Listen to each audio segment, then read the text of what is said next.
ব্রাজিলের পরবর্তী ২ ম্যাচের জন্য কল আপ। প্রথম গোলকিপার হিসেবে থাকছেন বেনতো, দ্বিতীয় গোলকিপার হিসেবে থাকছেন এডারসন এবং তৃতীয় গোলকিপার হিসেবে থাকছেন হুগো সোজা। এখানে বাদ পড়েছেন অ্যালিসন বেকার এবং আমরা যদি ডিফেন্সিভে দেখতে যাই এখানে থাকছেন অ্যালেক্স স্যান্দ্রো এবং আমরা পরবর্তীতে দেখতে পাবো আরও একজন ডিফেন্ডার, তিনি হচ্ছেন কায়ো হেনরিক।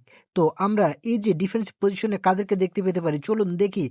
পরবর্তী আরেকজন ডিফেন্ডার আছেন ড্যানিলো এবং রিয়াল মাদ্রিদের বর্তমানের খুব দারুণ একজন প্লেয়ার এদার মিলিতাও এবং ফ্যাব্রিসিও ব্রুনো, গ্যাব্রিয়াল মাঘালেস।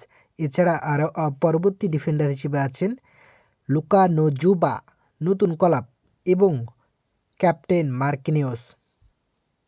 এছাড়া থাকছেন পাউলো হেনরিক, ব্রাজিল লিগের ভাস্কো ক্লাব থেকে।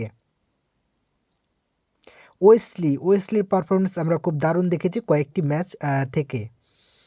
এবং এরপর মিডফিল্ড পজিশনে কাদের দেখা যায় চলুন দেখি। অ্যান্দ্রে স্যান্টোস, চেলসির 3টা কল আপ আছে। ব্রুনো গুইমারেজ, নিউক্যাসেল, তার পারফরমেন্স বর্তমানে ব্রাজিলের দারুণ।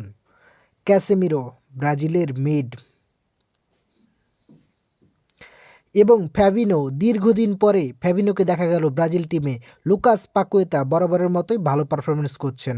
এরপর আছেন এস্তাভিও, চেলসি থেকে। জাও পেদ্রো, চেলসি থেকে। আমরা চেলসি থেকে 3 জনকে দেখতে পেলাম। এরপর আছে লুইস হেনরিক, রাশিয়ান ক্লাব থেকে। এরপর আছেন ম্যাথিউস কুনহা, ম্যানচেস্টার ইউনাইটেড। এরপর আবারও রিচার্লিসন, আঞ্চলত্তির প্রিয় ছাত্র রদ্রিগো, আরও একজন প্রিয় ছাত্র। এরপর দেখতে পাবো ভিনিসিয়াস জুনিয়র, রিয়াল মাদ্রিদ। এখানে আমরা নেইমারকে এবং কুতিনহোকে মিস করব অবশ্যই। লাস্টে ভিক্টর রকি।